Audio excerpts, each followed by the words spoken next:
or talking? No, we're going. Interview. We're going. Hello, I'll just take this bit out. Okay. Okay.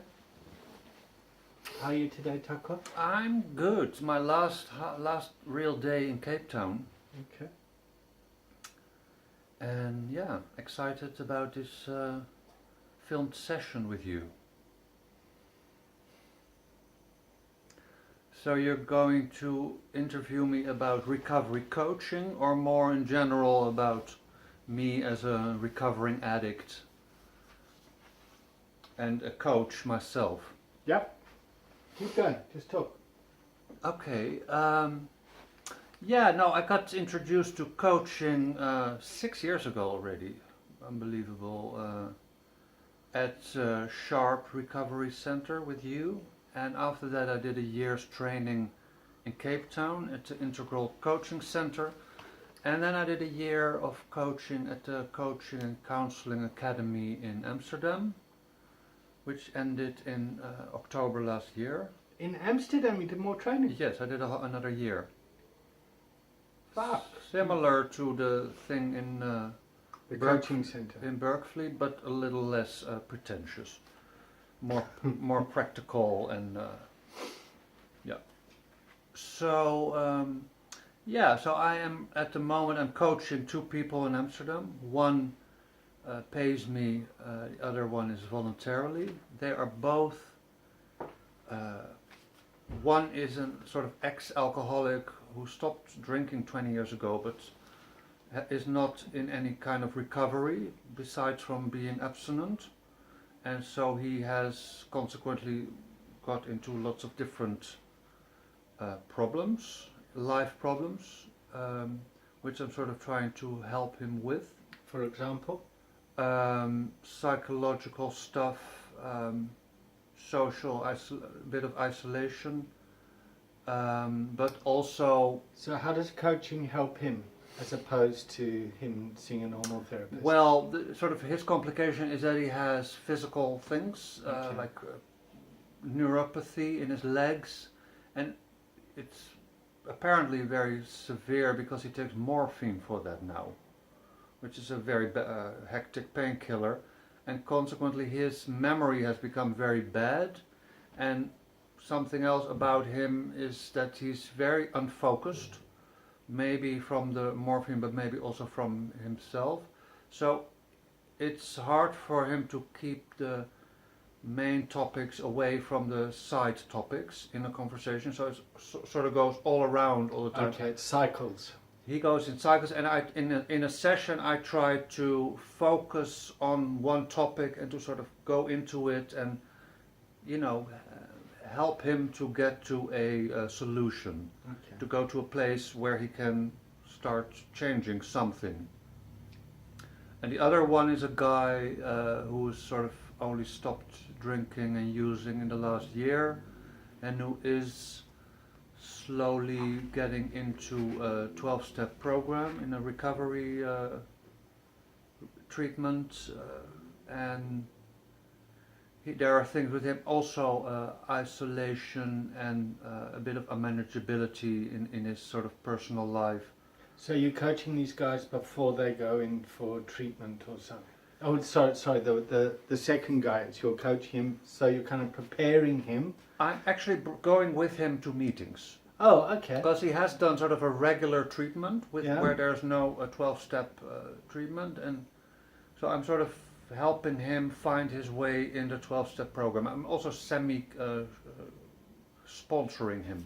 So how do you manage the boundaries between coaching and sponsoring? Yeah, well, that's really like I'm taking off one hat and I'm putting on the other one, and I actually consciously do that with him. Okay. So what I'm doing with him is not just that I'm coming in and I'm doing a coaching session for an hour and I leave.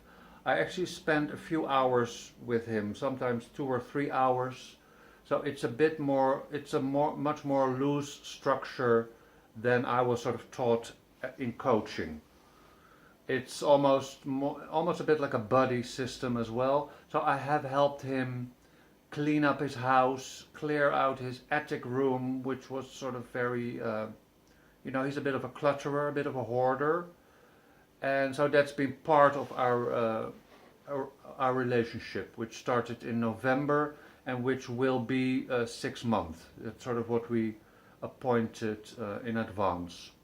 With the organization I'm working for, that's sort of their way of working. That people leaving rehab get a coach for 6 months to help the person sort of get on his feet after treatment.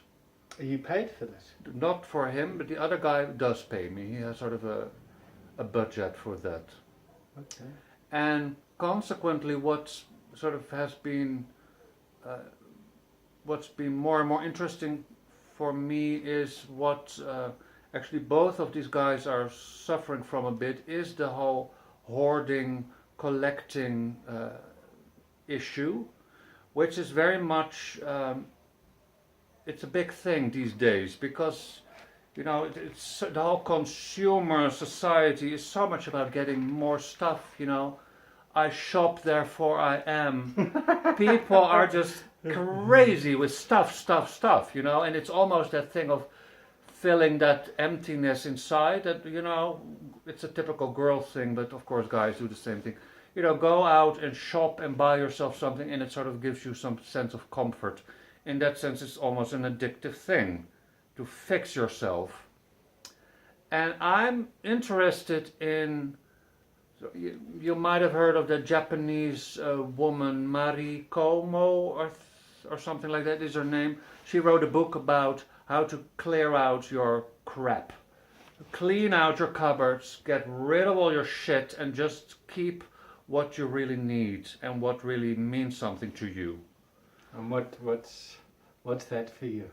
For me, well, I'm pretty, I'm a Virgo. I'm quite organized and structured, and I hate to have excess crap. I mean, maybe I have like one big box from my childhood with stuff, drawings, and that's sort of in the basement. And I have like, it's actually been interesting moving away from Cape Town a year and 9 months ago, where I had this big house full of stuff, and I really had to get rid of everything, and I did.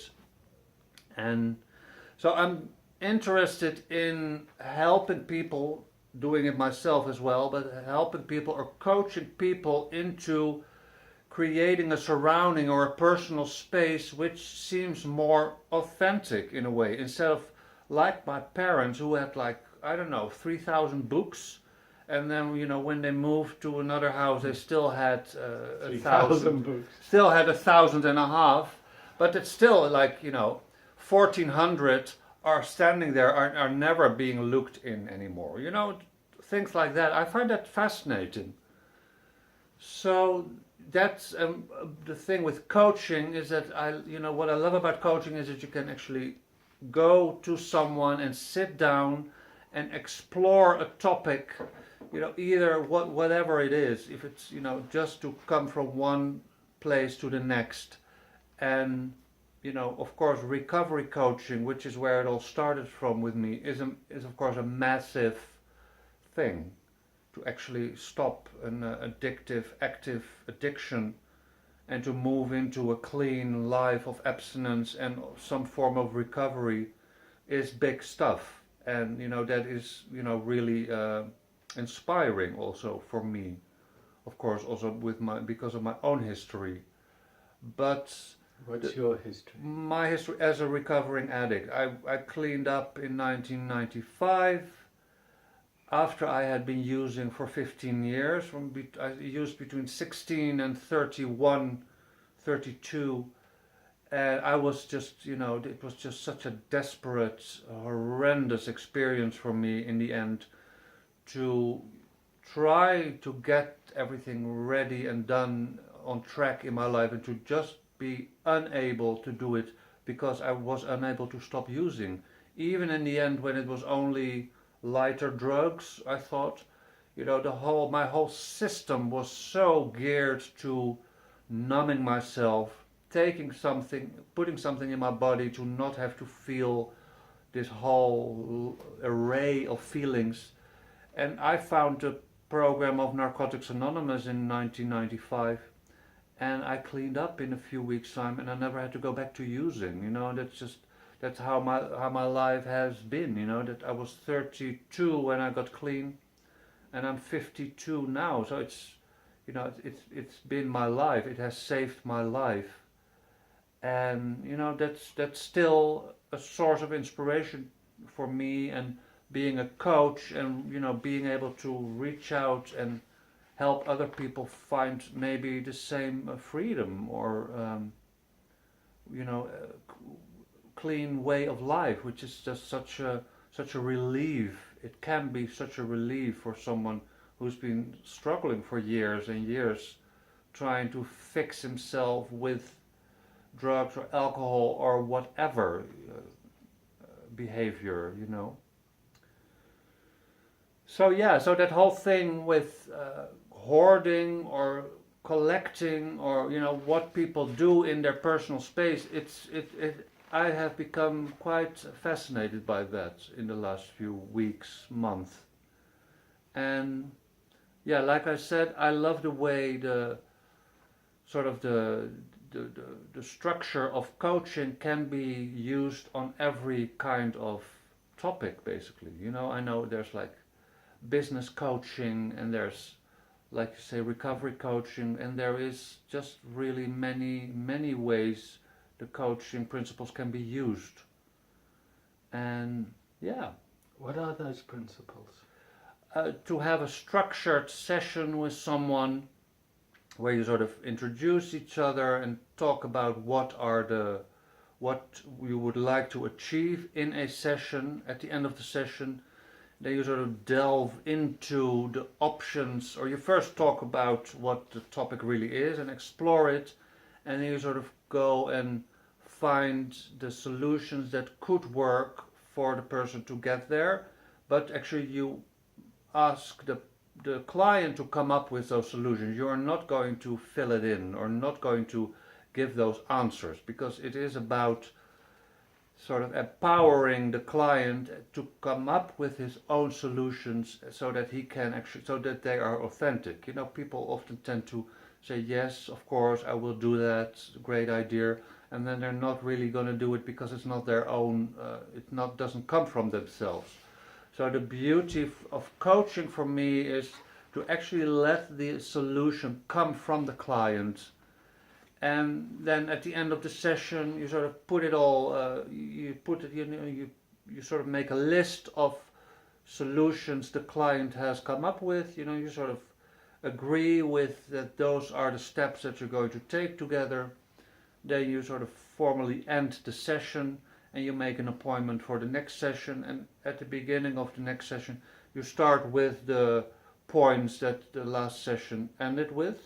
So in that sense, it becomes really almost a program, as sort of opposed to like what counselors or psychologists, psychiatrists do. Is sort of really sort of float around talking, and just almost like talking being the solution to a problem. And you know, I know to actually talk to somebody about whatever can have an effect of relief, and to the feeling of that you're being heard or understood, or that you get some clarity. But I've often found it to be too unstructured, or too vague, and I like the sort of concreteness of coaching. Yeah, I'm excited about that. Clear actions, clear structure, clear goals, but the agenda comes from the client. Exactly. Okay. Yeah. So if the client wants to use or doesn't want to use, you don't really care. It's, yeah. I mean, yeah. That's just keeping the client has the agenda. Yeah. Okay. I just showed you that video of Thomas. Yes. The guy who he came to you, he reached out for help. What did that do to you? Yeah, it's just interesting how he was talking about his addiction, and how he was just at the end of the road. I listened to him, and it still struck a chord in me. You know, it moved me to see someone in that space, because you know, I know where that is. I know what that's like, and I've felt it for quite a while. You know, with me there wasn't one rock bottom and I sort of got into recovery. It was for me quite a long process of sitting in that despair and powerlessness and not really knowing where to go and what to do. And I did try lots of things, but nothing really worked until I sort of found the 12-step program, you know, and it sort of suddenly made it easy for me. He gave me a great analogy yesterday. He said, thinking about addiction is like thinking about not having a shit when you've got diarrhea. God. And I got it. It's like you cannot think your way out of it. You just got that like powerlessness, and you just gotta. Yeah. Yeah. So yeah, I'm intrigued and fascinated and inspired by the process of recovery for everybody, whatever shape that takes. And yeah. Who in recovery coaching, who decides when they're in recovery? I don't know. I mean, I think you can just both have your own opinions about it. You know, I find recovery, it can be a bit of a black and white, it's a bit of a black and white question. Maybe, as you know, also the lingo in the program, a relapse can be part of somebody's recovery. Often people need that experience to... That jarring experience. Yeah. So who would I be to judge that person? So we're leaving it up to the client to decide. Yes. Yeah. Instead of everyone else, the client decides. Yeah. How's your life going? Are you recovering? Yeah. Yeah. I mean, what is it really? Recovery. It is a different process for everybody. Everybody has his own challenges and his own things to address. Yeah. How would you like to wind this up, Tako? I don't know. I wish, in a way, but I sort of see that happening already. Seeing recovery coaching becoming sort of more and more a part of the whole recovery world, and to actually... Part of Recovery Capital Resources. That's beautifully put.